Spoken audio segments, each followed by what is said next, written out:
aqui não tem nada não, pode pisar tranquilo, viu?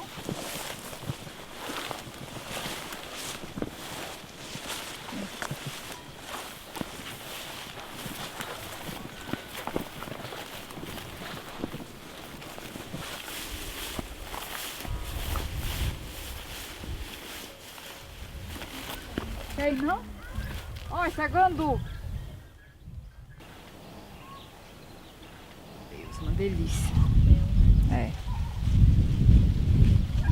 A paisagem era diferente, né?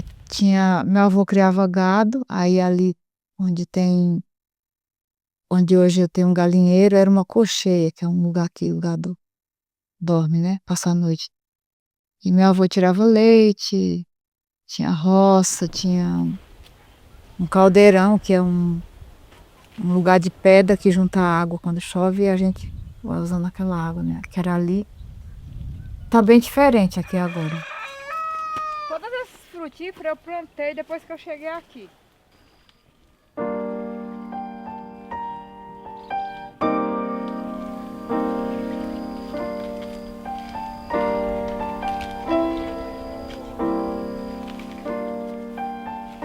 Eu tenho frutífero também, tenho um pé de graviola, de jabuticaba, tenho pitanga, tenho romã, que está crescendo ainda aqui. Eu vou nas feiras de troca de semente, acabo pegando uma muda de uma planta e outra, né? E aqui detrás de casa tem um pé de siribuela, que foi minha avó que plantou. Esse é o que a sua avó plantou? Sim, era um galho bem pequeno.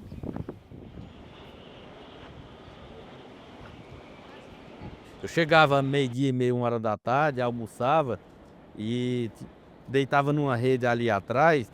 E tem um reservatóriozinho de água ali, que eu sempre mantinha ele limpo e com água, e um caixote com ração para os pássaros. Ó, e de toda a diversidade de pássaro vinha. Comer a ração e beber água, tomar banho e cantar. Aquilo ali não tinha preço para mim, não tinha preço. A gente produzia mudas nativas e frutíferas e a gente comercializava com os visitantes.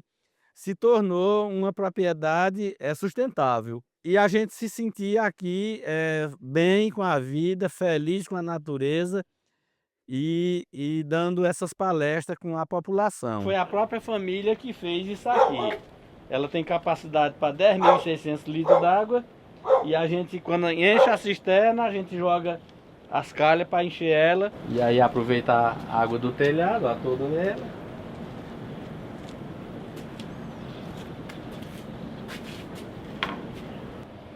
Os vitores do banheiro pratos, feita de reaproveitando pneus usados, pneu velho.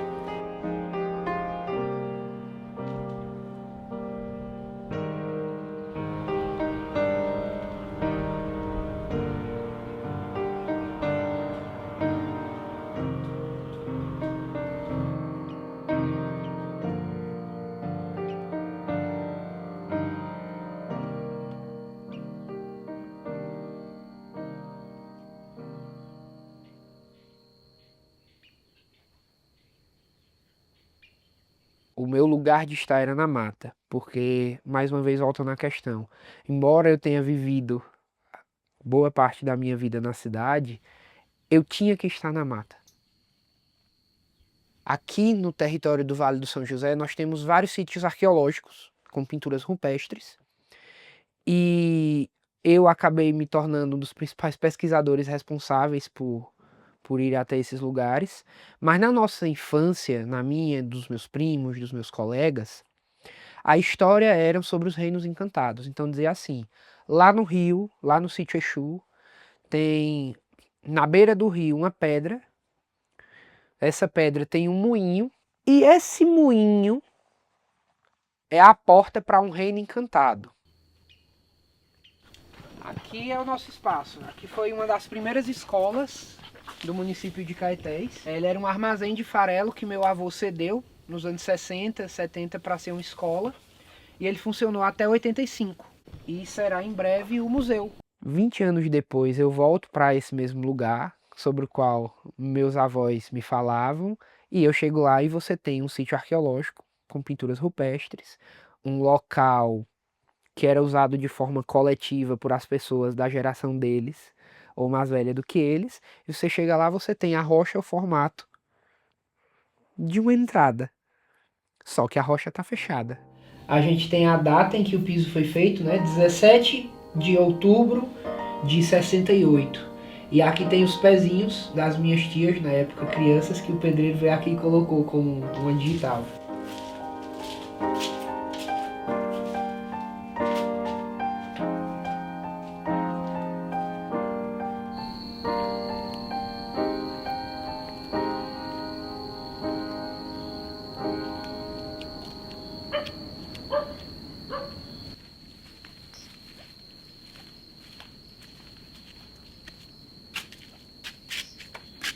Nós somos semente, semente só germina na terra. Se a gente não tiver nessa terra, a gente não vai crescer e prosperar. É como você pegar um embuzeiro e querer plantar ele lá na Índia. O embuzeiro é daqui. Nós somos dessa terra. Essas torres eólicas foram instaladas aqui sob o mesmo pretexto que existia antes delas. Aquela região lá, ela é longe, é no meio do mato, é desabitada, não serve para produzir nada. Você quer um lugar melhor para botar a torre eólica? O problema é que quando o problema chega aqui, a região é densamente povoada, tem uma história muito complexa e rica, tinham outros problemas para serem resolvidos no lugar. Tem um mirante ali em cima.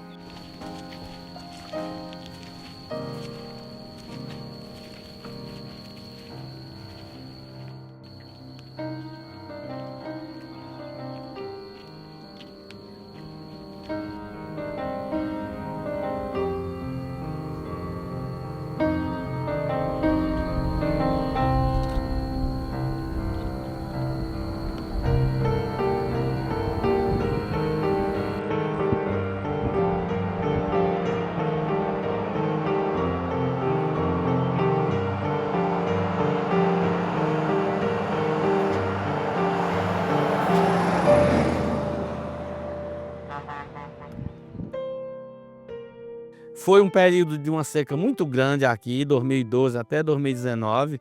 As famílias estavam sofrendo e a empresa chegou dizendo que ia trazer um investimento para o município, que ia gerar muito emprego, muita renda e ia favorecer a população. E o pessoal, sem ter conhecimento, nós não tínhamos conhecimento disso aí. Aí a gente acreditou. Você, enquanto empresário, chegar em um agricultor e dizer, olha, o senhor tem quantos anos? Eu tenho 70 anos. Oxi! Isso aí para você vai ser uma aposentadoria. Você vai morrer e isso aí vai ficar para os seus descendentes. Eu vou estar agora na morte dos outros. Veja que coisa absurda. Não, a gente vai botar as torres, mas vocês vão poder continuar criando embaixo. Mentira. Vocês passaram, tá tudo cercado com placa de perigo, risco de choque elétrico. Outra coisa, a torre tá lá, mas o barulho chega em um monte de gente. Chega aqui.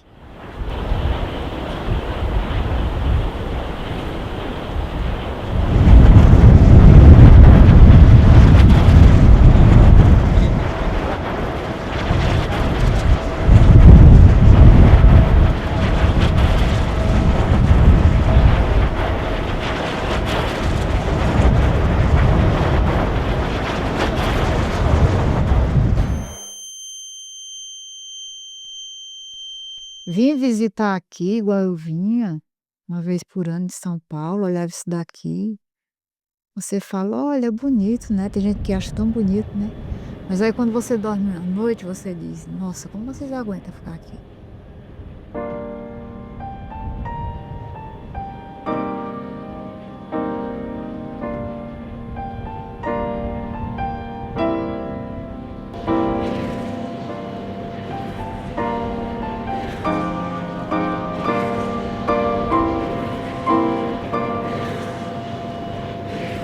O sítio Pau-Ferro, quando eu cheguei aqui, era mata bruta, como fala o ditado popular nordestino.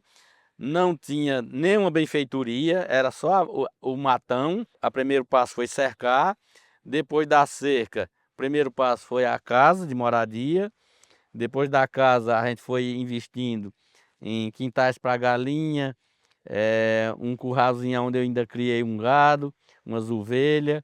Aí depois a gente investiu em barragem, a gente investiu também num sistema de reaproveitamento de águas de reuso. A gente aproveitava a água da pia, de lavar prato, do tanque de lavar roupa e do banheiro. E essas águas passavam por um filtro e aí saía lá na frente mais ou menos limpa para aguar as plantações. Quando foi em maio de 2016, eles ligaram as turbinas. Quando eles ligaram as turbinas, a gente já percebeu de imediato que a coisa tinha dado errada. Aí veio o transtorno mental na saúde, na produção, desmoronou tudo. Com 3 dias eu senti o tamanho do impacto, porque aí o meu filho que mora do outro lado ali, a 100 metros daqui, ele chegou e disse: papai, tô com 3 noites que não durmo, com esse avião em cima da casa, e se não houver um socorro, ele se achava que ia enlouquecer.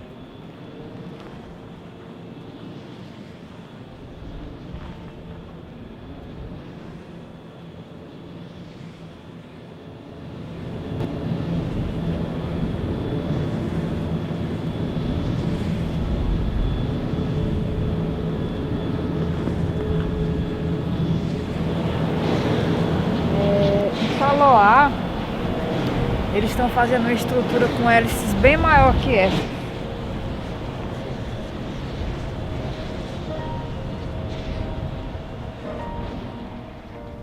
E aí uma pessoa me chamou para um seminário de troca de sementes. Aí eu fui em Garanhuns. E aí eu fiquei encantada com aquelas sementes, tudo bonitinha. E eu peguei algumas sementes, trouxe e plantei, né? Aí eu fui gostando de ver, porque eu nasci e cresci na roça, né? Mas não tinha esse cuidado com a semente, porque a gente só plantava mesmo para comer. E fui começando a entender também outras questões de semente transgênica, né? Que é muito ruim. É tão engraçado que um dia eu fiz um vídeo aqui, estava desligada. Eu escutava uma criança conversando lá atrás. Lá na outra estrada. E parecia até que o vídeo, sabe quando você silencia o vídeo? Parecia que o vídeo estava silenciado. Que eu só escutava nada.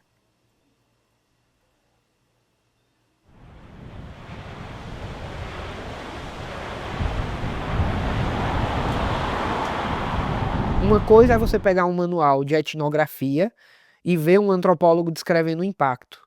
Outra coisa é você viver. Por isso, inclusive, que eu digo a todo mundo, eu não respeito ninguém que diga que está estudando os impactos dos complexos eólicos e não dormiu pelo menos uma noite em uma das comunidades rurais onde eles estão instalados.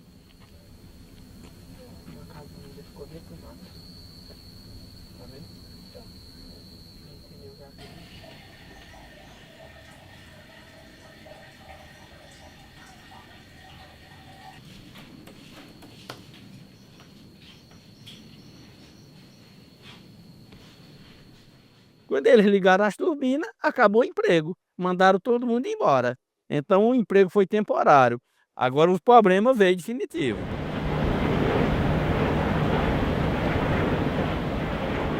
Eu tô praticamente surda. Quando eu chego em Maceió, quando eu encontro com meus filhos ou pessoas que... A pessoa fala assim, não entendi. Mas eu tô surda. Eu, não tô surda não, mas não tô entendendo. Não tô escutando direito o que você falou. Repete. Às vezes tem pessoas que precisam repetir até 3 vezes. É porque você fica o tempo todo. A pior coisa que eu vejo aqui, desses anos todinhos que eu fiquei fora, que voltei agora, com vontade de cuidar do meu território, da minha terra, de plantar minhas coisas. Mas eu fico numa guerra com essa coisa aí. Às vezes eu almoço e fico aqui, Ver uma televisão, uma notícia, aí quando eu olho, tá passando a sombra dentro do quarto. Aí eu digo, vou sair daqui. As galinhas não tiram mais as ninhadinhas de pinto normal que nem era antes. Os que nascem já nascem doentes e morrem. A minha nora, ela criava em torno de 150 galinhas. Hoje ela acho que não tem 5, porque não teve como manter mais. Não teve como manter. O meu filho criava em torno de 50 suínos, porco. Tá, as porcicas estão lá fechadas. Não tem mais um. Porque eles começaram a entrar num estresse e se comer, se matar. Ele teve um prejuízo enorme, teve que parar.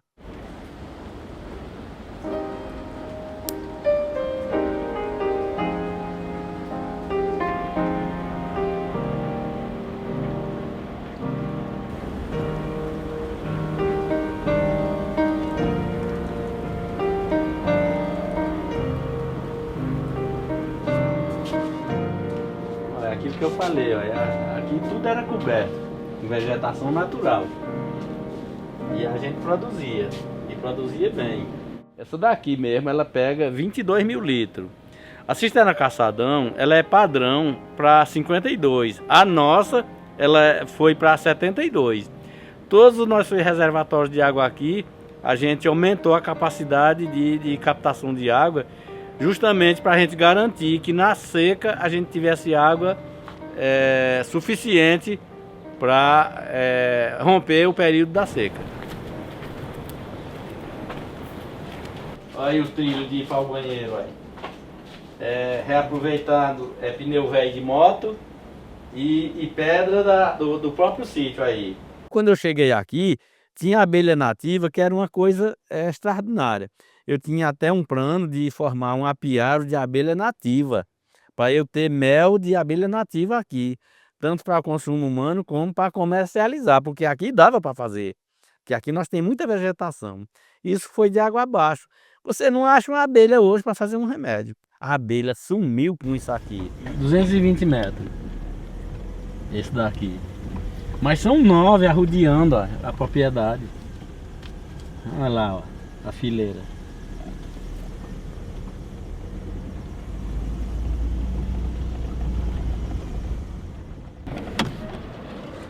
Se é perigo, para que construiu?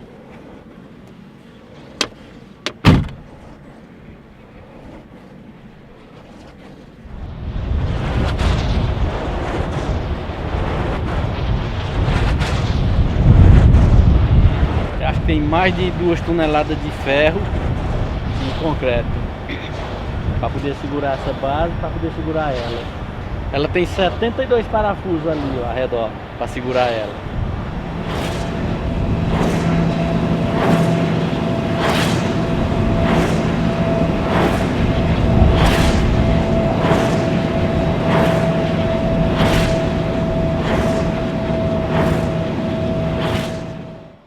É assim, é uma coisa absurda, é monstruoso mesmo.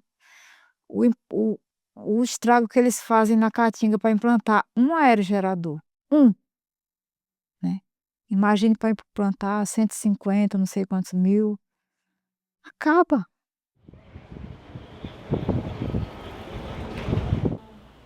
Sítio Tanque Novo, 18 de maio de 2025. Toda chuva que dá é isso. No início foram nas janelas, entrava muita água pelas janelas. E parecia a casa inundou, tanto é que eles vieram e colocaram essa que chama mão. Tipo o telhadinho, né? De mão, alguma coisa que chama com. E aí resolveu o problema, inundou, eles indenizaram alguns móveis porque inundou mesmo a casa, entrando muita água pela janela.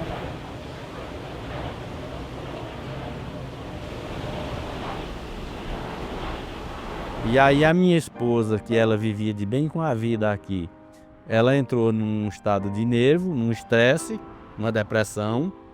E aí um dia ela olhou para mim e disse: "Você vai esperar eu morrer para poder tirar eu daqui num caixão?"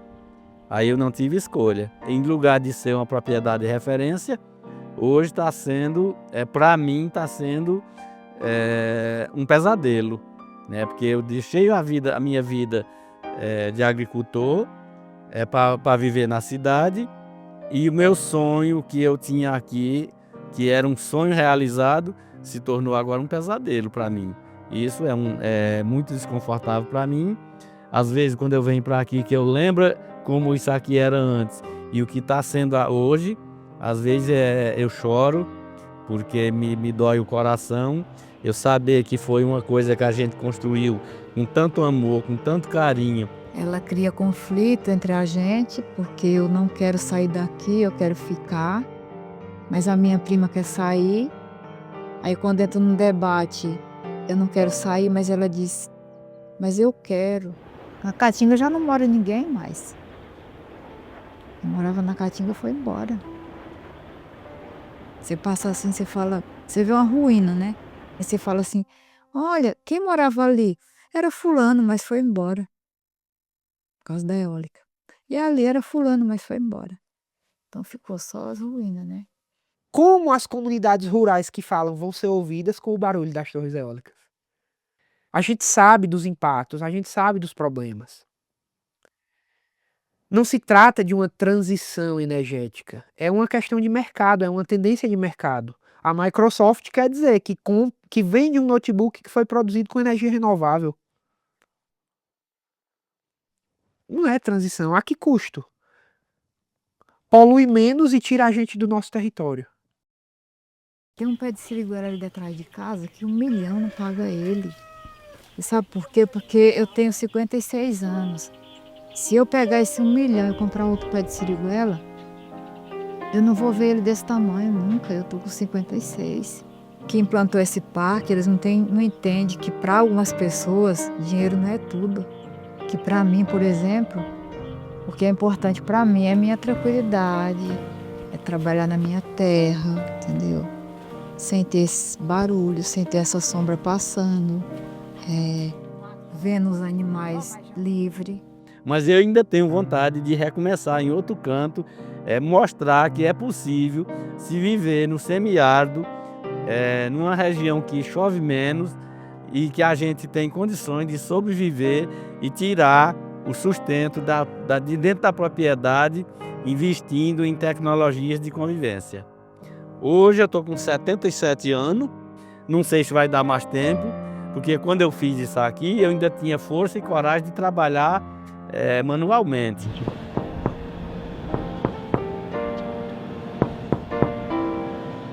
Essa hélice, ela passa aqui na minha sala, ela passa na cozinha, no quarto. Aí você sai de dentro de casa, você vai pra roça, ela tá passando lá com você assim, então assim. Você fica o tempo todo lidando com a situação que você fala como que pode morar na roça e tá passando por isso, né? Desliga, desmonta, já impactou mesmo, mas pelo menos deixa a gente dormir em paz, né? Os animais ficar tranquilo, né? Que os animais não têm culpa de nada. Eu posso ter culpa, você pode ter, né? Mas os animais, que culpa eles têm, né?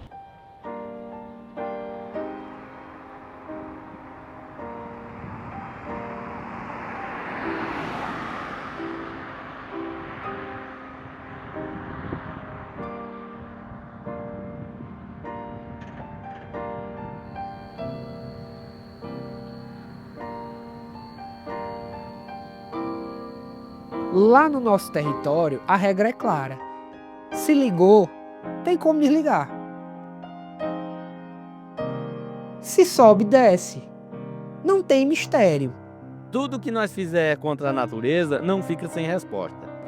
A resposta vem. E o pior é que quando ela cobra com juro. A natureza ela não traz um pagamento para a gente só daquilo que a gente praticou. Ela também vai trazer um jurozinho meio alto que a gente vai sofrer na frente as consequências daquilo que a gente praticou.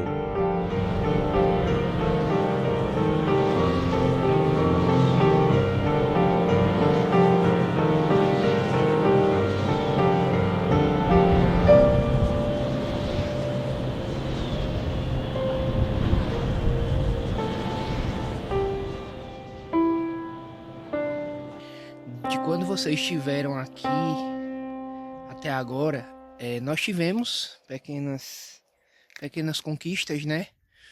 Eu não lembro se quando vocês estiveram aqui já tinha acontecido a ocupação da ADEP e os complexos eólicos eles foram parados, né? Eles passaram mais ou menos uma semana sem funcionar. Só que por uma canetada de alguém muito importante, o complexo eólico Ventos de São Clemente aqui passou praticamente 1 ano funcionando sem licença ambiental. E aí agora houve um acordo entre o governo do estado de Pernambuco e a empresa do complexo eólico que estava funcionando sem licença ambiental, só que agora eles têm licença para funcionar. E esse acordo entre a CPRH, que é o órgão do estado de Pernambuco, e a empresa de energia eólica, eles criaram um plano de remoção das famílias do território, sem levar em consideração absolutamente nada do que as famílias do território falaram, né? Tanto esse acordo ele é criminoso que o Ministério Público embargou, né? Ele está paralisado. O plano deles era remover as famílias até o final de 2028, esvaziar completamente o território. Mas aí o Ministério Público embargou isso aí e está em processo. Enfim, a luta continua. Estamos por cá. Sem muita coisa resolvida. Aliás, sem nada resolvido.